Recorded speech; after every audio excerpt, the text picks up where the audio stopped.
నమస్కారం గురుగారు. నమస్కారం అమ్మాయి. గురుగారు, ఇప్పుడు శ్రావణ మాసంలో రాగి అలాగే కొంటూ ఉంటారు. అసలు ఇవి కొనొచ్చా కొనకూడదా? ఏం కొనాలి, ఏం కొనకూడదు? మాస నియమాలకు లోబడి శ్రావణ మాసంలో ముత్యాలు కొనాలి. శ్రవణము చంద్ర నక్షత్రం. చంద్రుడు ప్రశాంతమైన మనస్సును మనకు అనుగ్రహించే దైవం. ఈ చంద్రుడిని శివుడు శిరస్సును ధరింపజేసుకొని లోకాలకు చల్లదనాన్ని ఇస్తున్నాడు కనుకనే శ్రావణ మాసం సోమవారాలలో శివారాధన.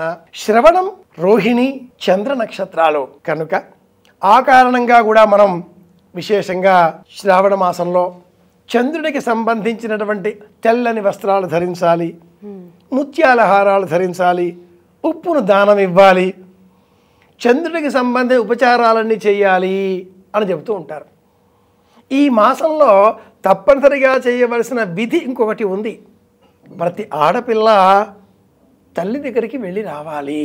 శ్రావణ మాసంలో మహాలక్ష్మి వ్రతం అనే వ్రతం పేరిట కర్ణాటక, మహారాష్ట్ర ప్రాంతాలలో నేటికి విరివిగా ఆచారంలో ఉన్న వ్రతం.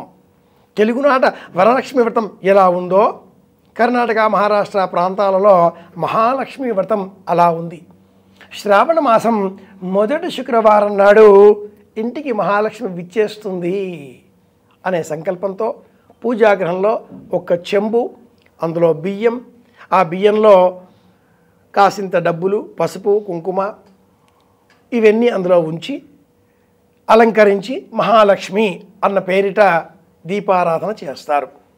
మేళవాయిద్యాలతో ఆ కలశ స్థాపన చేసిన అనంతరం ఆ అమ్మాయిని కన్న తల్లి ఇంటికి పిలుస్తుంది. ఈ శ్రావణ మాసంలో రాగి, సూర్య సంబంధ లోహం కొనకూడదు. ఇనుము, శని సంబంధ లోహం కొనరాదు. బంగారం, శుక్ర సంబంధమైన లోహం కొనవచ్చు. వెండి, చంద్ర సంబంధ లోహం కొనవచ్చు. ముత్యాలు, చంద్ర సంబంధవి అయినటువంటి రత్నాలు కొనవచ్చు. ఇలా రాశులను గమనించి, నక్షత్రాలను గమనించి, గ్రహాలను గమనించి కాలానికి అనుకూలంగా ఈ కాలంలో ఖరీదు చేయవలసిన వాటిలో ముత్యాలు, వెండి అనేవారు ప్రాచీనులు.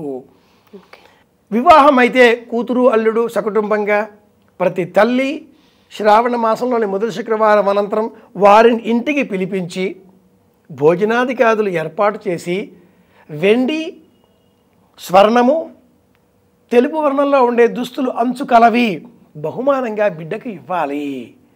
మజ్జిగ ఆహారంగా అందించాలి. మజ్జిగ చంద్రుడికి ప్రతీక, పాలు చంద్రుడికి ప్రతీక. ఇలా చంద్ర సంబంధంగా ఉండేటటువంటి వాటినే ఈ శ్రావణ మాసంలో ఖరీదు చేస్తే మేలు కలుగుతుంది అని శాస్త్రం. ధన్యవాదాలు గురుగారు. శుభమస్తు.